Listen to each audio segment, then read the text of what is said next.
exibir a música, que é contra direitos autorais. E aí encerrou a live que eu já tinha começado, devido à música que eu tinha colocado. Não sabia disso. Poxa, tava fazendo isso na maior boa vontade, das pessoas curtirem uma musiquinha aí.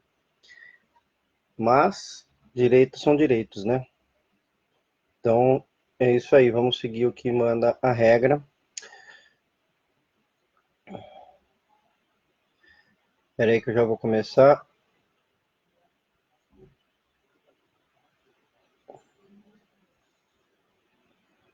Estou tentando fixar um comentário aqui, para variar não tá dando. Para variar não tá dando. Nunca consigo fixar esse comentário, mas beleza. Bom dia ou boa tarde, dependendo de quem já almoçou ou não almoçou ainda, né? Que essa regra de antes da meio-dia ou depois depende da hora que a gente almoça, né? Então, para mim é bom dia ainda, que eu almoço depois. Seguinte, gente. Hoje nós vamos falar de um outro tema polêmico. Obrigado por quem compareceu ontem aqui na live, só que bem no mesmo momento que eu ia começar, eu já tive que ir para o hospital. E aí tivemos um parto muito legal. Inclusive um parto onde, nesta ocasião, o hospital permitiu que a irmãzinha de 5 anos acompanhasse o parto junto. Foi hospitalar o parto com a irmã acompanhando junto. Ficou junto todo o tempo, nasceu, ela ajudou, depois ela fez até contato pele a pele, com 5 anos, ela tirou a camiseta dela e ficou lá com o nenenzinho. É um dos partos mais lindos que eu já vi na minha vida. Não me canso de ver, de acompanhar parto, de me emocionar com parto, porque foi demais mesmo esse parto, que foi ontem, e obrigado por estarem aqui hoje comigo de novo. E aí é o seguinte, vou lembrar como que eu faço o esquema aqui da minha live.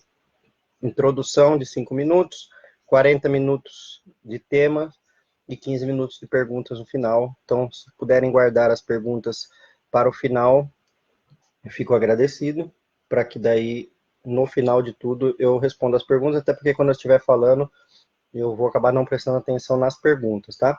E as perguntas, elas devem ser direcionadas para o tema que eu estou falando, tá? E hoje ele é um tema polêmico. Por que polêmico? Porque esses dias eu postei uns vídeos aí, um deles que eu até falei na semana passada, que falava dos riscos da cesárea para o bebê, né, que aumenta em 120 vezes problemas respiratórios no bebê, aumenta 3 vezes morte materna, então falei disso, e depois, mais na frente, eu postei uma frase do meu amigo Alexandre Coimbra, psicólogo, que ele diz, aí vem a polêmica, hein?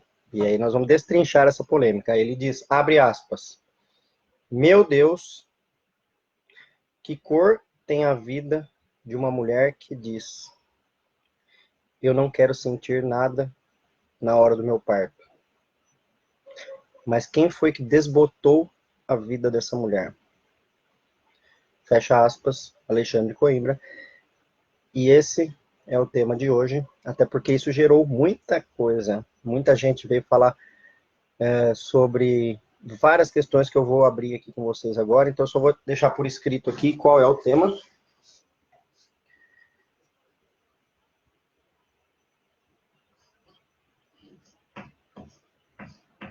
Vale a pena sentir dor?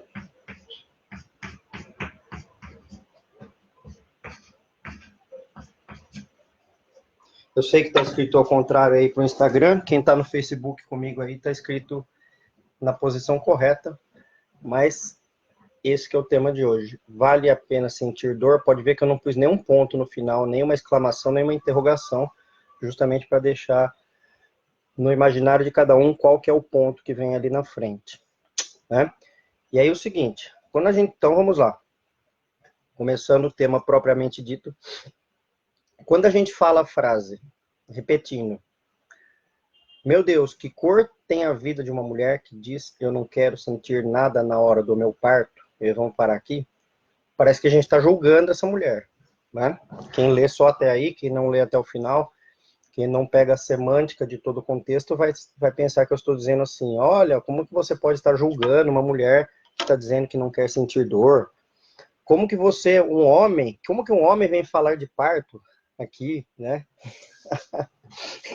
Isso aqui já me falaram tantas vezes que é um tema que eu gosto bastante, inclusive, né? Como assim um homem falando de parto? Meu Deus do céu, você nunca vai parir. Quero ver você ir lá parir. Vai lá você parir para você ver como é que é. Que bom que é. Que dói pra caramba. E aí a grande questão é a seguinte. Esta primeira parte da frase, que cortem a vida de uma mulher que diz, eu não quero sentir nada na hora do meu parto, e aí a próxima frase que vem, que é quem desbotou a vida desta mulher, ela, para quem pega a semântica toda, percebe que a gente retira totalmente a culpa da mulher, certo? Por quê?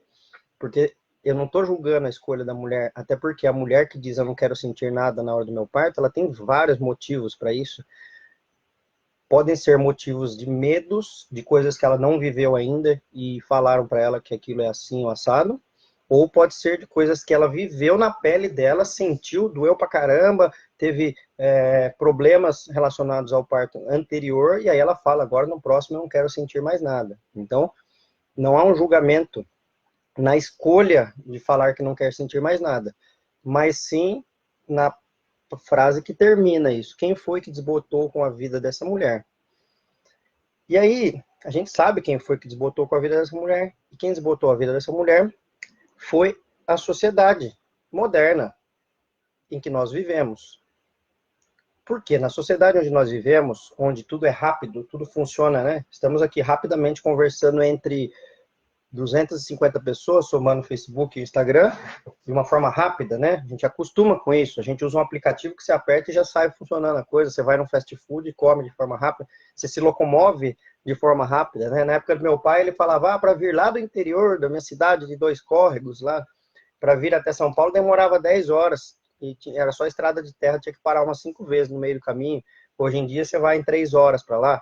Então, a gente acostuma com essa velocidade das coisas, né? E aí, a gente também projeta esta velocidade das coisas para todo o resto, né? Inclusive para o parto. Então, a facilidade em relação a apertar um botão e nascer um bebê depois, que daí, no caso, a analogia seria, vamos lá, corta e tira o bebê e tá tudo certo, né? Acaba sendo refletida na sensação da vida moderna, da sociedade, né? E mais, né? Se a gente inventou tantas medicações, e inventar medicações é tecnologia, né? Que são capazes de tirar a dor, tanto medicações anestésicas durante o processo, quanto depois do processo todo para alívio de dor, por que não usá-las, né? Bom, aí que vem uma questão, e aí que vem a minha fala sobre, quando me falam assim, como que você é um homem e está falando de parto? Bom, em primeiro lugar, para quem fala isso, eu vou dizer o seguinte, eu não preciso ser preto para defender os pretos. Eu não preciso ser gay para defender os gays e demais afins. Eu não preciso ser criança para defender uma criança. Eu não preciso ser mulher para defender uma mulher. Eu não preciso ser um autista para defender um autista. Começa por aí. Segundo lugar, que se a gente colocar o parto e o nascimento de formas juntas, porém separadas, né? O parto da mulher, o nascimento do bebê, o nascimento ele não tem gênero, né? Porque o bebê que nasce pode ser homem também. E eu um dia fui o bebê daquele parto, para quem já conhece minha história, que foi uma cesárea no dia 27 de dezembro para não incomodar o Réveillon do médico, né? Então ali naquele parto e nascimento tem dois seres envolvidos. Então, se é que precisaria de um lugar de fala, que eu acho que não precisa, mas se precisaria, eu sou o bebê daquele parto, beleza? Para quem precisa do lugar de fala. Só que ainda assim, eu acho que com 20 anos ouvindo mulheres falar, ouvindo mulheres reclamar de atendimentos, ouvindo lamentações em relação a atendimentos anteriores, vendo a felicidade das mulheres que passam por um trabalho de parto e que tem o seu parto depois, seja ele normal ou cesárea, para quando foi necessário uma cesárea, para quando estava dentro das escolhas dela, ir para uma cesárea se fosse necessário, ou seja, quando o desfecho é o melhor possível para aquele caso, vivendo tudo isso, reunindo pessoas para que vivam tudo isso comigo, que são as pessoas da equipe que trabalham comigo, enfermeira, doula, pediatra e tudo mais. por 20 anos, fez eu ter um pouco de experiência, acredito, nos pelo menos 2.300 partos que eu já estive presente e que já ajudei a conduzir, né? Então, eu acho que eu entendo um pouquinho para falar de parto, por isso que eu me atrevo a falar de parto. E não é por ser homem. E outra, eu não preciso ser homem, desculpa, eu não preciso ser mulher para dizer uma questão que está por trás desta frase toda, que está por trás disso tudo, que é o seguinte: nós, seres humanos, aprendemos com a dificuldade. Quando temos uma dificuldade, a gente aprende. Quando a gente sai da nossa zona de conforto, a gente aprende. Então, quando a gente quer tudo de forma fácil, a gente não fala que as crianças ficam mimadas se a gente der as coisas de forma fácil e eles não sentem que eles têm que fazer algo por aquilo depois? Então, não dão valor depois? O ser humano é assim. Quando a gente tem coisa mais fácil, a gente dá menos valor. Quando a gente tem coisa mais difícil, a gente dá mais valor e a gente aprende na dificuldade. Guardem esta frase. E não precisa ser homem, mulher, não importa o gênero, o que for, para chegar aqui e falar para alguém que a gente aprende com a dificuldade. Eu posso ser homem e chegar para um homem na andropausa e dizer que ele tem que aprender com a dificuldade da impotência sexual. Ah, legal, mas eu sou homem, então eu posso falar isso. Sim, mas eu posso dizer, mas eu não cheguei nessa idade ainda. Um dia eu vou chegar. Espero chegar nessa idade, mas não cheguei ainda. E aí eu só vou poder falar disso, então, quando eu chegar nessa idade? Então, por que eu não posso falar para uma mulher que, dentro das características do feminino humano, da mulher humana, onde existem 3 grandes letras M para mulher. Uma letra M é a da menarca, que é quando vem a primeira menstruação. A outra letra M grande é a da maternidade, para aquelas que escolhem passar por esta fase.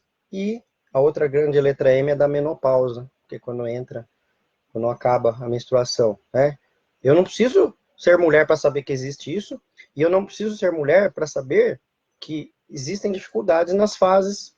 Existe dificuldade em passar pela menarca, existe dificuldade em passar pela maternidade, existe dificuldade em passar pela menopausa. Eu posso estudar isso e ter uma prática nisso e falar disso. Não preciso, de novo falando, não preciso ser mulher para falar disso, e também não preciso ser mulher para dizer que é na dificuldade que a gente obtém, que a gente aprende. Quando a gente sai da nossa zona de conforto é que a gente aprende, não é? E passar pelo trabalho de parto nada mais é do que isso, passar por uma dificuldade para aprender depois. Ah, então calma. Então, se eu não passei pelo trabalho de parto, eu não aprendi nada. Não, calma, vamos lá, de novo, devagar. A grande questão é a seguinte: para quem gosta de séries, tem aquela série Black Mirror, que eu já assisti inteira, inclusive, e cada capítulo que eu assisto eu fico mais chocado, onde a humanidade pode chegar. E tem dos episódios onde existe uma tecnologia, quando o bebê nasce, que a mãe coloca um chip na cabeça da filha, e aí a filha, ela consegue determinar o que a filha vai enxergar de bom ou de ruim na vida. Então, ela consegue bloquear através de um aplicativo qualquer coisa ruim que possa passar pela vida dessa menina, para ela não ter contato com essas coisas ruins. E aí, para quem assistiu esse episódio, vai ver, hoje tá difícil pegar. Desculpem. Para quem viu esse episódio, vai ver que, inclusive, a menina passa na frente de um cachorro latino e ela não vê o cachorro, ela simplesmente não vê coisas ruins na vida, né? Então, essa série Black Mirror, ela mostra, né, de uma forma mais exacerbada alguns comportamentos humanos que estão se distorcendo, né? E esse episódio mostra um deles, que é a distorção deste comportamento, que é a gente bloquear aquilo que a gente não quer que seja ruim pra gente, né? Então a gente vai lá, tá, e bloqueia e pronto, e não vamos ver o que é ruim. Mas aí será que a gente cresce ou não, né? Vou contar uma experiência minha para vocês, que foi recente, para quem acompanha meu Instagram pessoal aí, viu? Acho que eu postei aqui também no Browser Zelo Obstetra, no Facebook eu também postei, que eu fui para Machu Picchu, no Peru, né? E aí, para quem conhece já sabe como é. Para quem não conhece, tem uma trilha grande para você andar a pé e depois você tem uma montanha para subir, que você pode subir ou de ônibus, você paga lá $24 e sobe de ônibus, ou você pode subir a pé. E aí um amigo meu que estava comigo, ele falou assim, Braulio, vamos subir a pé esse negócio aí? Não no dia, né? Alguns dias antes. Eu falei, não, você tá doido, não vou conseguir subir a pé.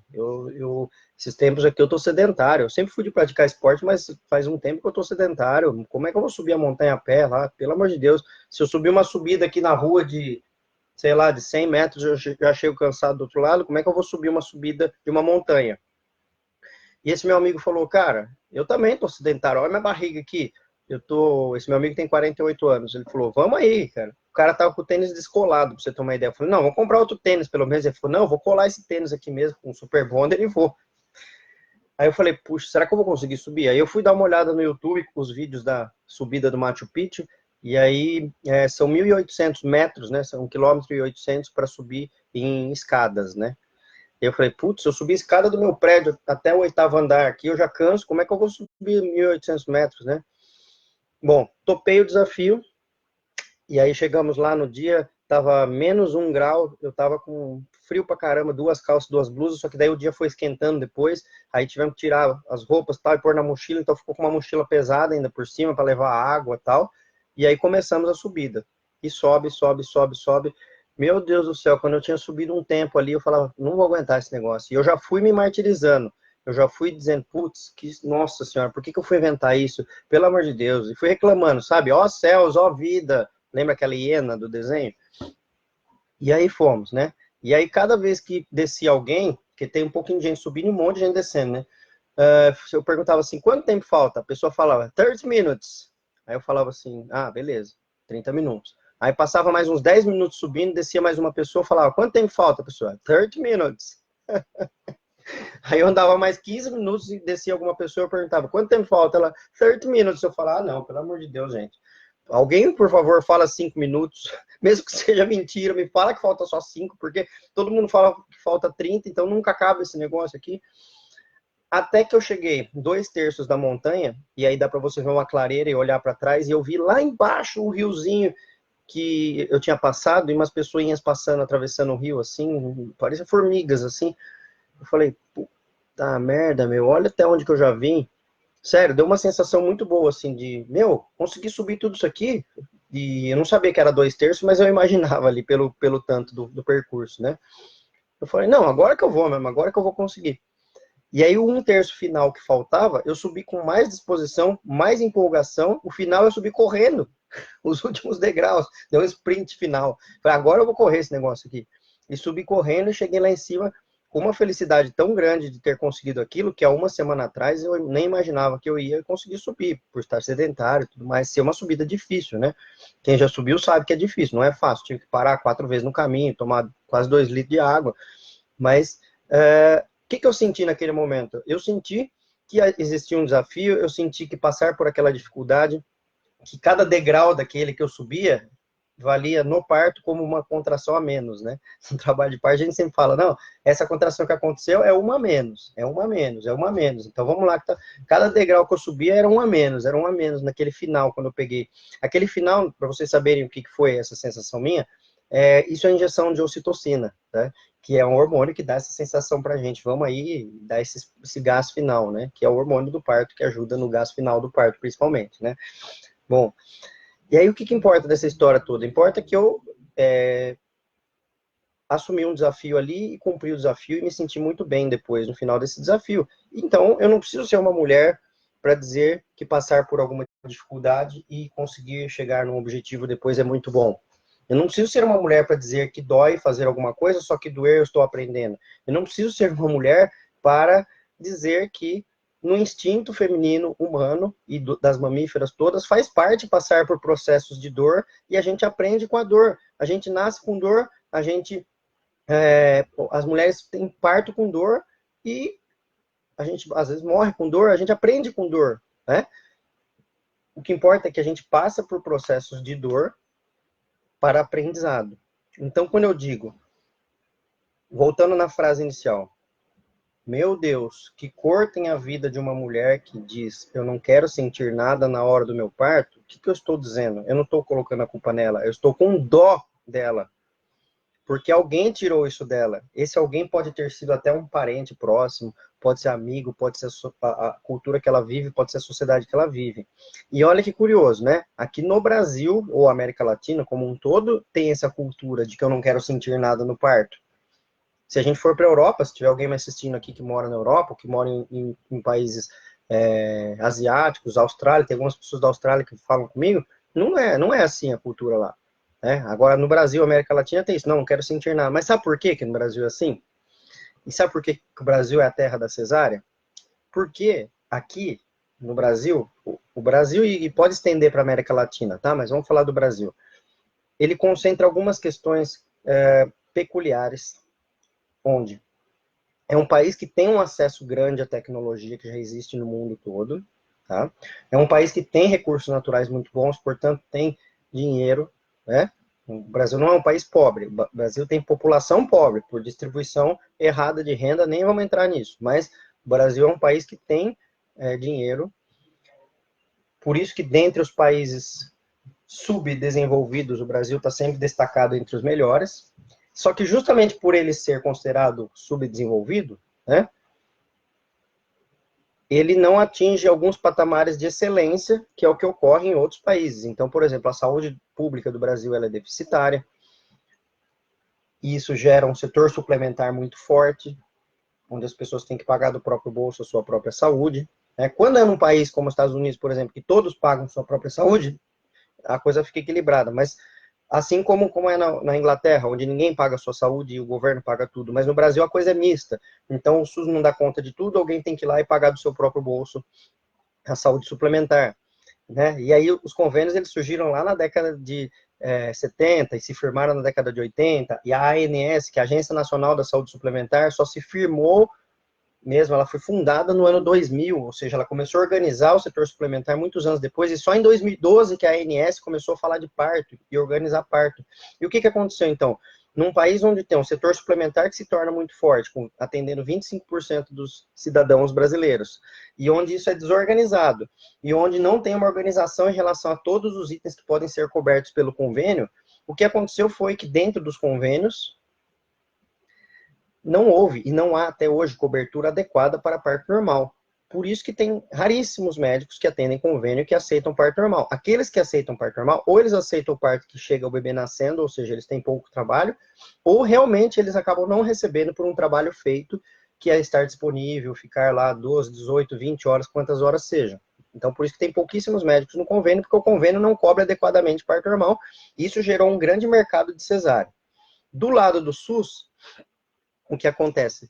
Olha só, outra questão brasileira que faz parte da característica subdesenvolvida, que é temos acesso à tecnologia rápida. O que é uma tecnologia rápida? É fazer uma cesárea rápida. Nós temos esse acesso. Na imensa maioria das cidades brasileiras, nós temos esse acesso. Né? Só que tem profissionais de saúde que são autônomos. Então, no Brasil, a maioria dos médicos é autônomos, né? Diferente da Inglaterra, por exemplo, que os médicos são todos funcionários. Nenhum é autônomo. Ele é funcionário ou da prefeitura, ou do estado, ou de um hospital, né? Então, aqui o médico é autônomo. Então, ele depende dele se atualizar. E aí, o que acontece é que a atualização é muito precária. Então, tem pessoas que fazem isso há 30 anos e continuam fazendo e não se atualizam. E aí, com uma atualização muito ruim de profissionais autônomos que acabam trabalhando em sistemas de plantão e que fica super heterogênea a conduta, porque o cara da segunda-feira faz de um jeito, da terça faz de outro, da quarta faz de outro, então vários sistemas de plantão acabam não tendo homogeneidade nos seus protocolos.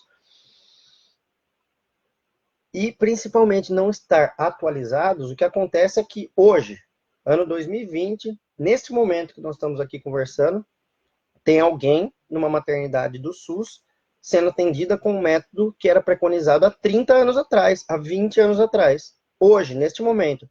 Ai, Braulio, mas é proibido fazer manobra de Christeler, que é empurrar a barriga para o bebê sair. É, mas tem gente fazendo agora, nesse momento. Só que já faz décadas que ela é proibida. Ah, tem gente fazendo episiotomia, cortando a vagina de uma mulher agora, neste momento.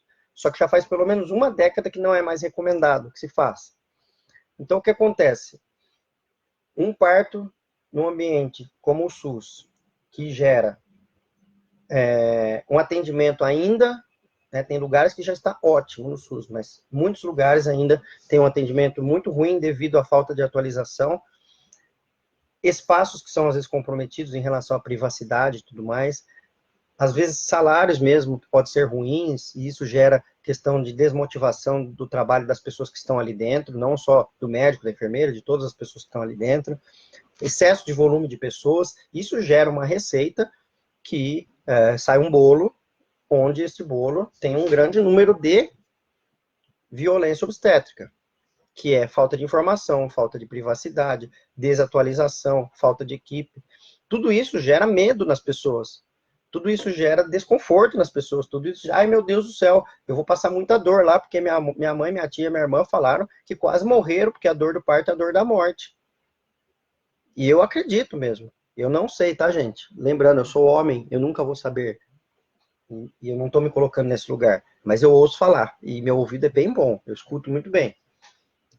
É a dor da morte. Qual que é a dor da morte? É a dor onde deixa uma pessoa com fome, com frio ou calor, dependendo de como tiver. Não se preocupam muito com isso. Com camisola tudo suja, próprio sangue, não tem outra para trocar. Não tem toalha para tomar banho. Com acesso venoso, braço pendurado lá no soro, com ocitocina para dar mais contração, para dar mais dor, para ir mais rápido, porque tem que liberar logo o espaço para a próxima que chegar, com um monte de mulher junto, na mesma sala, uma grita, outra grita, outra grita, uma potencializa a dor da outra. Na hora do parto, levam ela para uma outra sala, todo mundo de máscara, ela não sabe quem que está ali, com uma luz desse tamanho na cabeça dela que ela mal enxerga, alguém gritando na orelha dela para ela fazer força, senão o bebê dela vai morrer. Uma pessoa subindo na barriga dela, empurrando a barriga, o outro cortando a vagina e muitas vezes ainda puxando sem necessidade. Existe necessidade de fórceps, tá? Em alguns casos. Mas muitas vezes puxando sem necessidade o bebê com fórceps. É a dor da morte. Eu não sei o que é sentir isso, mas eu consigo tentar imaginar. Eu só sei que é uma coisa muito ruim. E obviamente que isso gera muito medo. Isso gera muita desconfiança. Existe um ciclo entre medo, tensão e dor. Medo, tensão e dor. Medo, tensão e dor. Medo, tensão e dor, que ele se retroalimenta. Uma pessoa que tem muito medo tem mais tensão e tem mais dor, e tem mais medo, e tem mais tensão e tem mais dor. Então, num ambiente ruim, isso gera medo. E lógico que ela vai contar para a próxima. E vai contar para as pessoas que ela ama. Ó, não vai lá não, pelo amor de Deus, olha o que aconteceu. Só que às vezes essa pessoa só tem lá para ir. Porque lá é o lugar onde tem. E às vezes tem mais de um lugar, tem 4 lugares na mesma cidade, só que os 4 são do mesmo jeito. E aí, lógico que isso gera medo. E medo gera tensão, e tensão gera dor. Então, quem é que desbotou a vida de uma mulher que diz, eu não quero sentir nada na hora do parto? A violência obstétrica. Foi ela que desbotou. A violência obstétrica é que desbotou a vida de uma mulher que diz, eu não quero sentir nada na hora do meu parto. Não foi você, mulher. Tá ok? As mulheres que vieram comentar tanto no meu feed, quanto nos vídeos promocionais do curso Planejando o Parto comigo, eu fico feliz que vocês venham falar comigo. Venham falar comigo mesmo.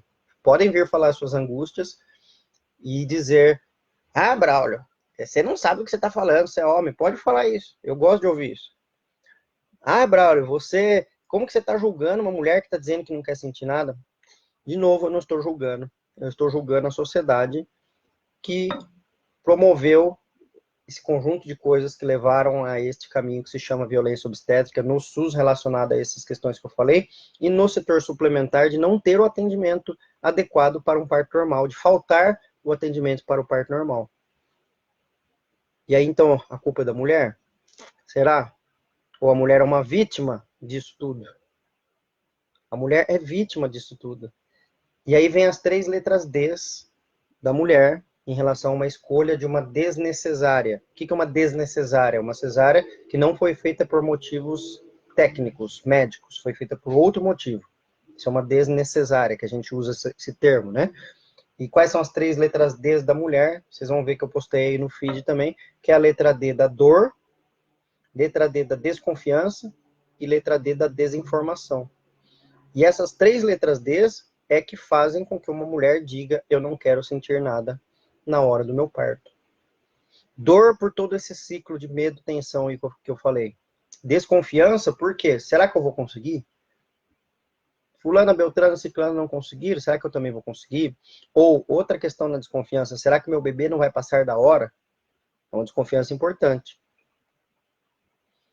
E a outra letra D, que é a desinformação, que é justamente um canal que eu estou tentando, não só eu, como várias pessoas que falam de humanização do parto no Brasil, estão tentando derrubar, que é o canal da desinformação, em relação a benefícios da espera do trabalho de parto, pela maturidade do bebê, pela mulher passar por esse processo todo, por passar pelas dificuldades do trabalho de parto, subir nos degraus da montanha do Machu Picchu para chegar lá em cima e falar: eu consegui.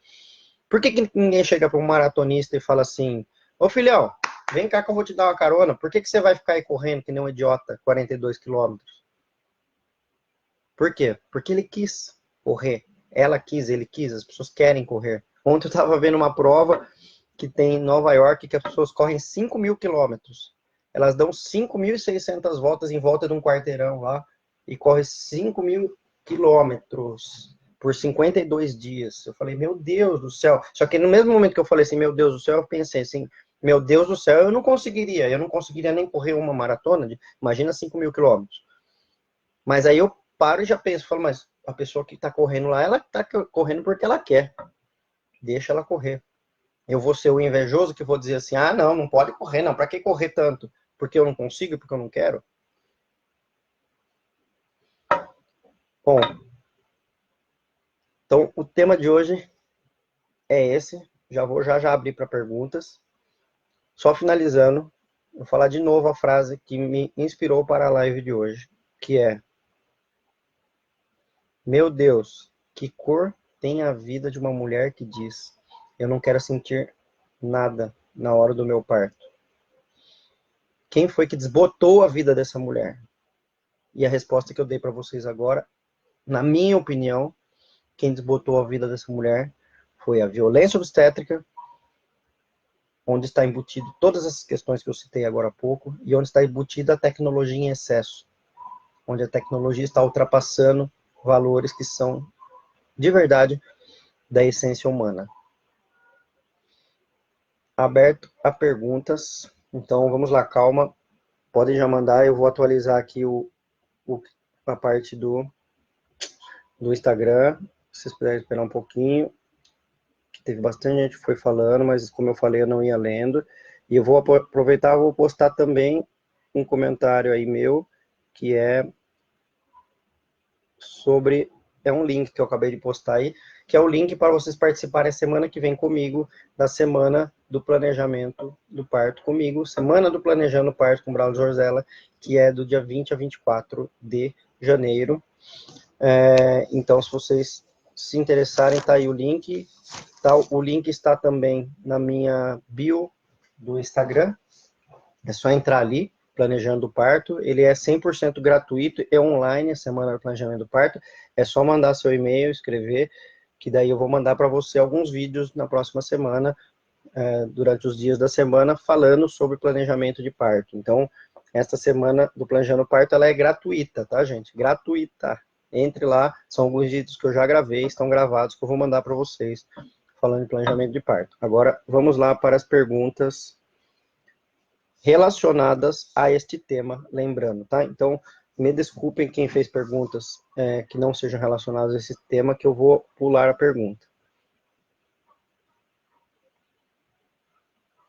A Pilates Karim está dizendo: infelizmente os médicos mentem muito, dão várias desculpas para ela ter cesárea. Sim, esse é um outro pilar muito forte que ajuda a desbotar a vida da mulher que diz: eu não quero sentir nada na hora do meu parto.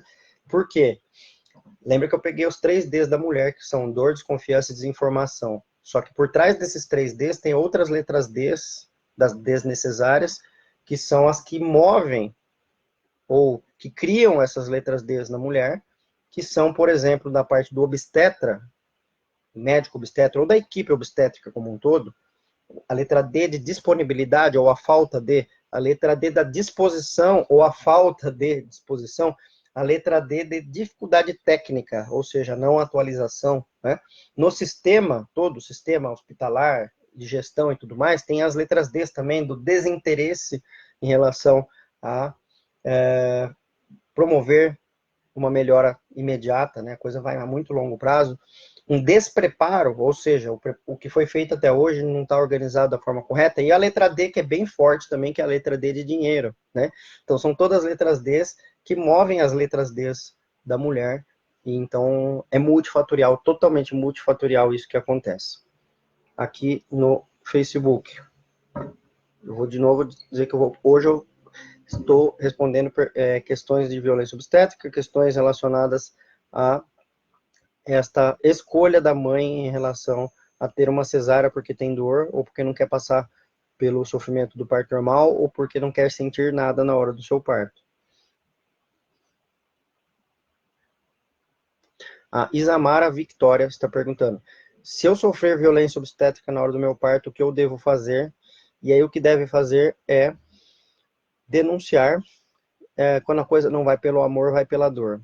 Então, tem vários canais de denúncias, tá? Os canais de denúncia tem os públicos e os particulares, né? Os públicos são a Defensoria Pública, tanto municipal quanto estadual, tá? A própria ouvidoria do hospital, né? Algo que você não vai ter gasto com isso. Você também pode procurar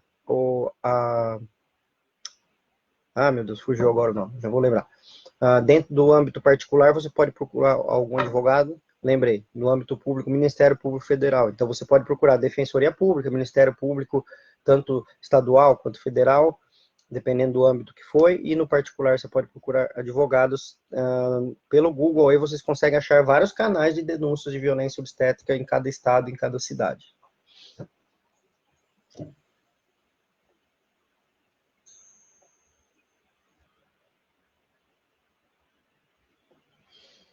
A Jesse Passos está dizendo: quais perguntas fazer para o obstetra? Então, depende, né? Pelo que eu estou entendendo, você quer dizer para saber se ele está alinhado com o atendimento à parto normal, né? Eu estou com um post programado já para publicar, em breve eu vou publicar esse post, que é respondendo justamente essa pergunta: as 10 questões a serem feitas para um obstetra para saber para saber se ele realmente atende parto normal. Mas já adiantando, pelo menos 3 principais. Uma delas, eu acho que é importante perguntar quantas semanas ele espera, se realmente ele espera até 41 ou 42 semanas. Tá? Outra questão importante é se ele aceita o atendimento de doulas. Por quê? O médico que fala assim, não, eu não quero doula, eu falo para trocar de médico e ficar com a doula, tá? Porque esse médico ele não entende de parto normal se ele fala isso, né? E um outro item importante é se ele ainda faz episiotomia. Esse item é bem importante ser perguntado, porque quem já se atualizou não faz mais episiotomia há muitos anos, né? Então, mas esses são 3 de vários outros itens que eu vou publicar logo mais aí.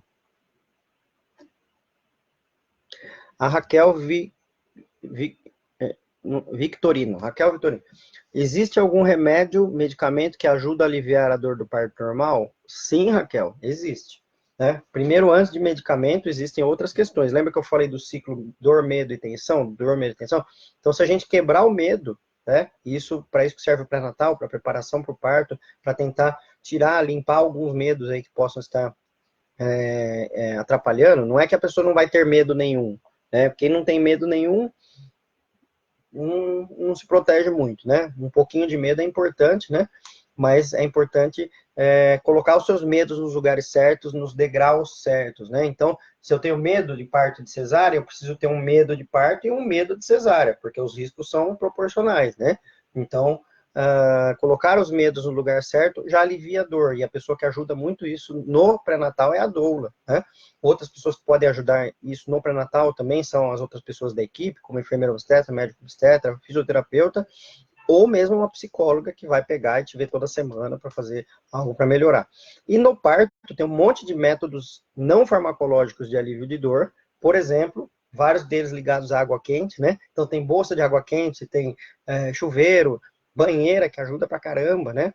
Ou outros métodos, como massagens, alguns exercícios, ou não fazer nada, ficar quieta, apagar a luz, colocar uma música relaxante, ou não colocar música nenhuma, ficar todo mundo em silêncio. São várias coisas que ajudam, né? Deixar o ambiente bem mais tranquilo, tudo isso ajuda a aliviar a dor. E ainda assim, se nada disso resolver, que resolve para 80% das mulheres, porque os números mostram que 80% das mulheres, hoje, se você oferecer anestesia para todas, 80% consegue ter o parto normal sem anestesia, sem precisar chegar na etapa da anestesia com esses métodos, que é o método do parto humanizado, né? E ainda assim, 20% vão precisar de anestesia, e aí sim a resposta é: tem medicação, anestesia, que aí para parto normal a gente chama analgesia de parto normal, e que é aplicada nas costas, na coluna, bloqueia mais ou menos aqui da parte de baixo do seio para baixo, diminui quase 100% da dor, diminui um pouco a parte motora, mas é muito eficiente para parto, para as mulheres que precisam.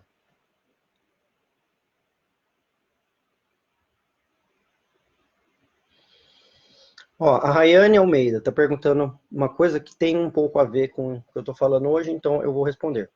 Como saber se o bebê está em sofrimento? Ouço muitas pessoas dizerem que fazer cesárea porque o bebê estava sofrendo durante o trabalho de parto. Então, sofrimento fetal agudo é um diagnóstico que indica cesárea, né? Então, os dois grandes diagnósticos que indicam cesárea são desproporção cefalopélvica e o outro é sofrimento fetal agudo.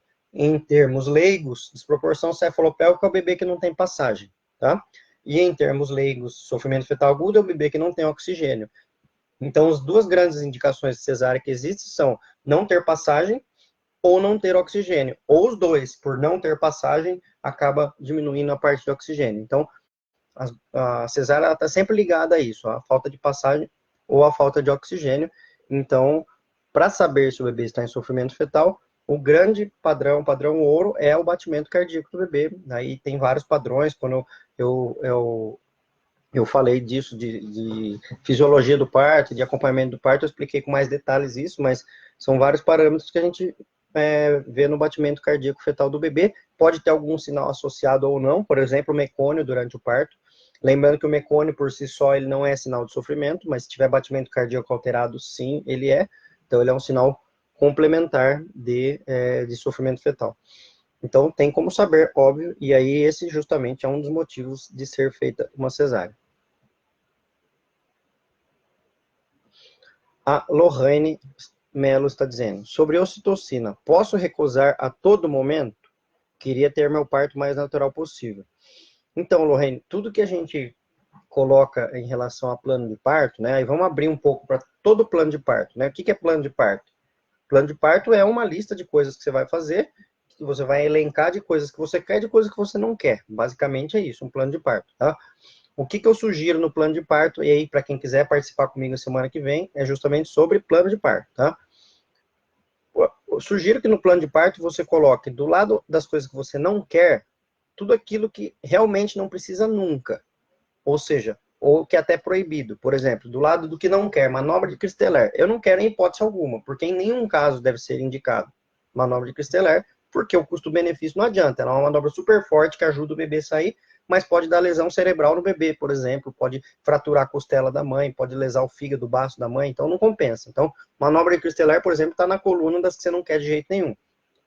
E na coluna do lado das que você aceita que aconteça, eu sempre sugiro que o plano A desta coluna seja um parto natural, ou seja, que não tenha nenhuma intervenção de nada, simplesmente deixa o bebê nascer, e aí você elenque quais são as alternativas de que você aceita. E a ocitocina, eu sugiro que seja uma delas, que ela esteja como uma opção, sim, para quando for necessária.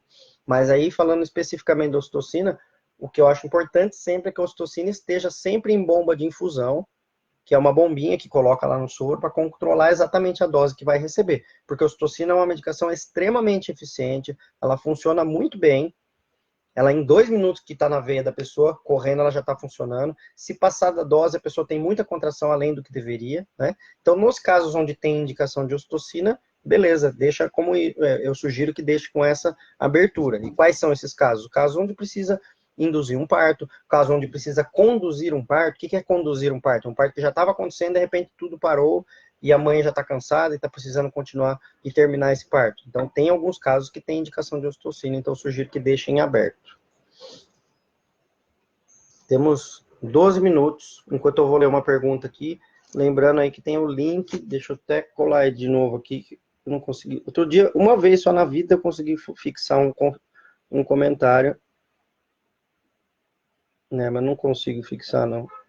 Eu não sei o que acontece. Mas tá aí nos comentários o link para quem quiser participar da semana que vem, planejando o parto. Vamos ver aqui.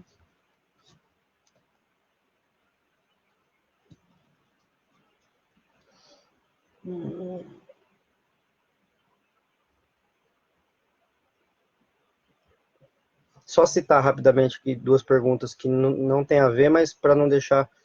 Quero normal, mas a bebê está pélvica. Fernando Rafaela. Para bebê pélvico, é importante procurar alguém que faça uma versão cefálica externa para virar o bebê. Se não virar o bebê e for o primeiro filho, eu sempre sugiro que vá para o trabalho de parto e vá para uma cesárea, que é mais seguro para o bebê. Tá? A não ser que tenha alguma equipe específica que atenda parto normal pélvico, que é bem raro aqui no Brasil.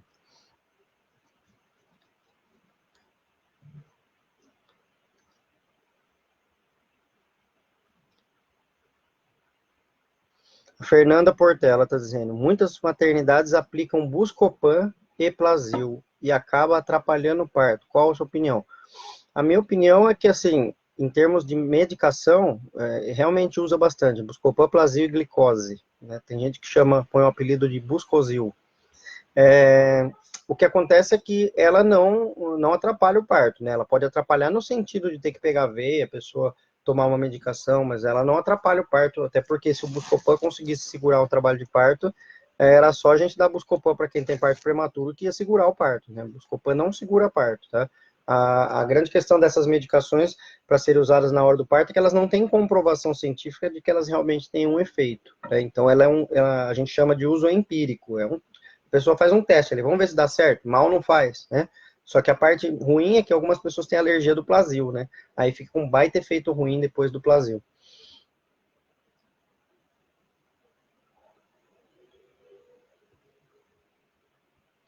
A Renato.tomadão tá dizendo. Não, o Renato, opa, desculpa aí, Renato. Agora que eu vi a foto. Renato, tem alguma coisa que possamos fazer quando o hospital não aceita o plano de parto? Na minha cidade só tem um hospital e eles me disseram que não aceitam isso. Então, o plano de parto, como eu disse, ele deve ser é uma lista, é um roteiro, tá? Ele não é um documento, não tem valor legal. Então, ele tem que ser um roteiro onde você vai colocar coisas que você não quer de jeito nenhum e coisas que você aceita se for necessário. Basicamente é isso. Ele pode estar escrito num papel ou pode estar aqui dentro da cabeça de cada um, porque depois que você consegue destrinchar todo o plano de parto, você vai ver que você vai acabar tendo na sua cabeça tudo que você quer, né? Então, o que acontece é, você pode estar com ele aqui na sua mente, no seu aplicativo mental, né? Vamos usar coisas que a natureza nos deu. Nós temos aqui um HD também, que dá para guardar um plano de parto. E aí o que acontece é que a cada momento que você estiver num trabalho de parto, numa maternidade onde não aceita o papel plano de parto, mas ela aceita que você fale coisas, né? E se as coisas são faladas do jeito mais tranquilo, mais calmo, as coisas acabam acontecendo de uma forma melhor. Se você exige, olha, eu exijo que faça tal coisa, só isso aí para o ser humano já bate de frente e ele já parte do pressuposto que ele não vai aceitar essa exigência, né? Então, por exemplo, vou pegar um item aqui, Renato. Vamos supor, manobra de Christeler, como eu falei, já que eu citei ela. Você tem lá na sua cabeça que no plano de parto, deve ser da sua esposa, talvez, tá lá que não quer manobra de Christeler. Tá? Uma coisa é você chegar com um papel escrito, eu não quero manobra de Christeler de jeito nenhum. Outra coisa é você saber que não quer. Se ninguém falar nada de manobra de Christeler, deixa passar, nasceu, pronto, ninguém fez isso, não precisou nem falar desse assunto. Porém, se durante o parto alguém falar, vamos empurrar para ajudar, fala, não, não quero, não precisa, não quero que empurre a minha barriga. Não, não, não quero que empurre a minha barriga. Pronto. Isso é isso é plano de parto também. Porque o plano de parto, como eu disse, não é um documento, ele é um roteiro que pode estar na sua cabeça em relação ao que querer ou não na hora do parto. E tem um jeito melhor ainda, que é chegar para essa pessoa e falar assim, olha, deixa eu te falar uma coisa, eu sei que você está aqui de plantão, trabalhando, deve estar cansado e tal, mas eu queria só te pedir um favor, que no meu parto, eu gostaria que não empurrasse minha barriga na hora de nascer. Pode ser? Aí a pessoa pode até falar, ah, não, mas pode ser que precisa. Fala, não, não, mas eu prefiro que não. Eu prefiro até que me faça uma cesárea do que empurre minha barriga. Ah, tá bom, então você que escolheu isso. Então tá bom. Então, ou seja, de uma forma mais tranquila, consegue chegar a, a concluir, a definir o que é plano de parto, tá? E aí, convido de novo, semana que vem, semana do planejamento do parto comigo, se inscrevam aí, tem na minha bio o link da inscrição, que é gratuita, é só colocar o e-mail lá que vocês vão receber no e-mail os vídeos do planejamento do parto, que vai ser a semana inteira, semana que vem, e ainda tem uma parte lá que eu deixo aberto para responder dúvidas, tá? Então, vamos lá, estou esperando vocês a semana que vem, hein? Tem algumas pessoas que falam, ah, será que eu preciso disso, né? Porque eu vou ter um parto no SUS mesmo e lá é tudo de uma forma só, mas como eu disse, sim, a pessoa que vai ter no SUS pode ter e que não aceita plano de parto, pode ter um roteiro mental daquilo que ela quer em relação ao plano de parto. A outra pessoa pode dizer, ah, eu já tenho uma equipe humanizada que me atende, então eu nem preciso do plano de parto. Pode ser que não, mas às vezes o hospital onde você vai ter o bebê não é um hospital que é 100% humanizado, então tem coisas que você tem que desvencilhar em relação ao hospital. E informação nunca é demais, né? Por mais que tenha uma equipe humanizada, que você vai lá ter consultas de 1 hora toda vez, nem sempre é possível que todos os temas sejam falados, né? Dentro do curso Planejando o Parto, por exemplo, são 10 horas de vídeo que tem dentro do curso, depois, de informações que você pode escolher e clicar por qual item você quer assistir, todo organizado, em forma didática. É falar, eu quero saber sobre mecônio, beleza, vou ver mecônio. Agora eu quero saber sobre vácuo extrator, vai lá ver sobre vácuo extrator, assim por diante. Então, desde quem vai ter um parto pelo SUS ou quem vai ter o particular com uma equipe humanizada, não importa. O planejamento de parto, ele serve para todas as pessoas que pretendem ter um parto, inclusive para aquelas que pretendem engravidar. Porque uma das questões antes de engravidar é que se a pessoa tiver, por exemplo, condições de ter um plano de saúde, tem planos e planos. Tem plano que é péssimo, tem plano que é ótimo, e às vezes custa a mesma coisa. E às vezes dá para trocar antes de engravidar. Então tem várias coisas que fazem parte do planejamento do parto, inclusive antes de engravidar. Próxima pergunta. A Jéssica Mesquita fala, até quantas semanas devemos esperar um parto normal de uma forma segura? Bom, depende de onde você está sendo atendida. Se você estiver no melhor lugar possível de atendimento, ou seja, onde tem a melhor estrutura de acompanhamento diário, se precisar e tudo mais, a resposta é até 42 semanas. Tá? Se você está sendo atendida num lugar onde tem a menor estrutura do que isso, ou seja, não tem como acompanhar de forma diária, 41 semanas costuma ser um teto interessante.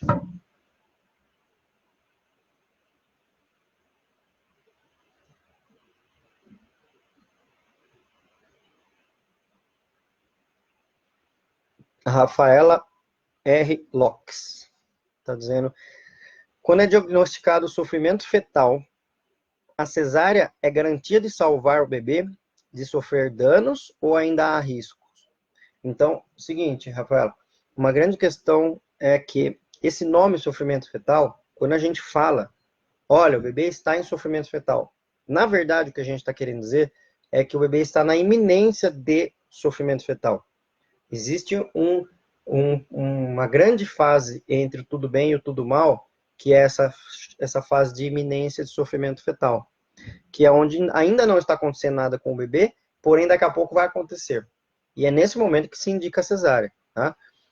Obviamente, se esperar passar ao bebê estar realmente em sofrimento com falta de oxigênio, aí passou um pouco do ponto em relação ao momento de terminar o parto, que se não for normal, naquele momento, então que seja uma cesárea, mas passou um pouco do ponto. Então a grande questão é achar esse ponto aí e que existe um tempo ali onde o bebê está nessa iminência de sofrimento fetal, que é o momento certo de ser feita uma cesárea. Julie Lemes está dizendo, episiotomia, posso recusar no hospital público? Na verdade, você pode recusar tudo e pode recusar nada, porque você que decide o que você pode fazer ou não, tá? A grande questão é se eles vão aceitar a sua recusa, né? Porque a grande questão não é só não fazer a episiotomia, tá? A episiotomia, ela está num combo. Presta atenção nisso. A episiotomia, ela faz parte de um combo, que é o quê? Gritar na orelha da mulher para ela fazer força, na posição ginecológica, com alguém empurrando a barriga, a minha resposta é, por favor, pede para fazer a episiotomia. Porque ela vai te ajudar. Ela justamente vai fazer o papel da qual ela foi inventada, que eram dois. Um deles é proteger o períneo da mulher. Como assim proteger se você já está cortando? Ué, proteger, porque se tem alguém empurrando a barriga, a cabeça vai sair com tudo lá embaixo, vai emendar a vagina com o ânus. Então a episiotomia, ela corta de forma lateral, protegendo que emende a vagina com o ânus. E vai proteger o bebê, porque vai tirar a pressão da saída da vagina, e o bebê vai sair de forma mais rápida. Então, a episiotomia, ela está dentro de um combo. Então não adianta não pedir a episiotomia. Tem que tirar o combo completo, que é não ficar na posição ginecológica, ninguém gritar na orelha para fazer força, ninguém empurrar a barriga. Aí sim, não fazer episiotomia. Certo?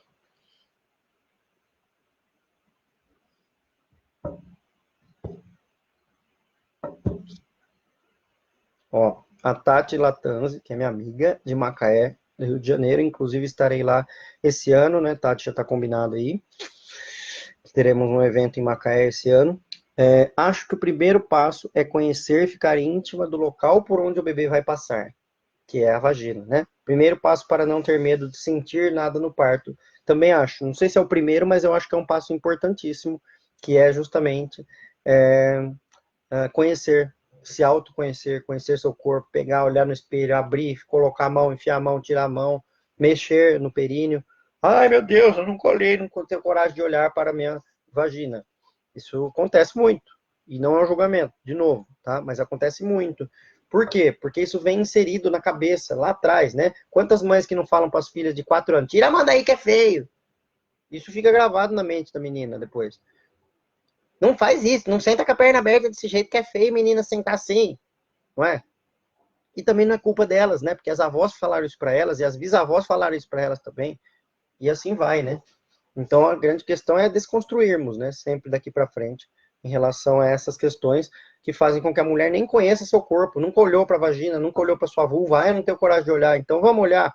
Agora, acende a luz, coloca um espelho no chão lá, fica de cócoras e olha para o chão, né? Abre a vagina, olha por dentro, enfia o dedo, vê onde chega. Ah, mas a vagina tem fundo? Tem fundo. Não, mas será que não. Para onde vai acabar a vagina? A vagina acaba no colo do útero. Se você fizer um toque em você mesma na posição de cócoras, você vai achar o seu colo do útero, né? Então é importante. Boa, Tati. Boa colocação. Gente, estamos chegando ao fim de mais uma live, mas lembrando que esta de hoje foi extra e amanhã tem outra. Então amanhã, neste mesmo bate-horário, neste mesmo bate-canal, terei a live de amanhã, que está quase confirmada, que eu vou falar com uma pessoa de BH, mas ela não me bateu sim ainda aqui, então estava faltando, que é a Tatiana Vargas, que é a fonoaudióloga, que é dona da Mami Bem, que é uma instituição muitíssimo legal lá de BH e que dá cursos pelo Brasil todo, que tem um tratado para o especialista em aleitamento, que eu escrevi um capítulo, inclusive, nesse tratado, e amanhã nós vamos fazer uma live, e olha só, não é nem falando dessa história toda que eu falei agora, mas sim comentando um caso que aconteceu em BH essa semana, que pelo menos a publicação foi essa semana, e não sei que dia foi o parto dela, acho que foi dia 2, se eu não me engano. Bom, não importa o dia exatamente, mas importa que ela postou um relato dela no Instagram e também uma matéria na UOL. Eu vi, sei lá mais aonde, vários lugares tem matérias falando desse parto, que foi o parto em BH. Nós não vamos citar a maternidade nem o nome do médico, mas nós vamos conversar sobre o parto, sobre o que aconteceu e sobre todos os itens que ela elencou ali como sendo violentos para ela em relação à violência obstétrica. Bom, a live falta 26 segundos para acabar. Gente, se inscrevam aí na semana de planejamento do parto comigo. O link está na bio do meu Instagram, no Facebook também tem. Eu vejo vocês, então, na semana que vem. Aliás, vejo vocês amanhã, na live daqui de amanhã. Mas, de qualquer forma, já se inscrevam aí para a semana que vem. Um beijo a todos. Tchau. Fiquem com Deus. Até a próxima.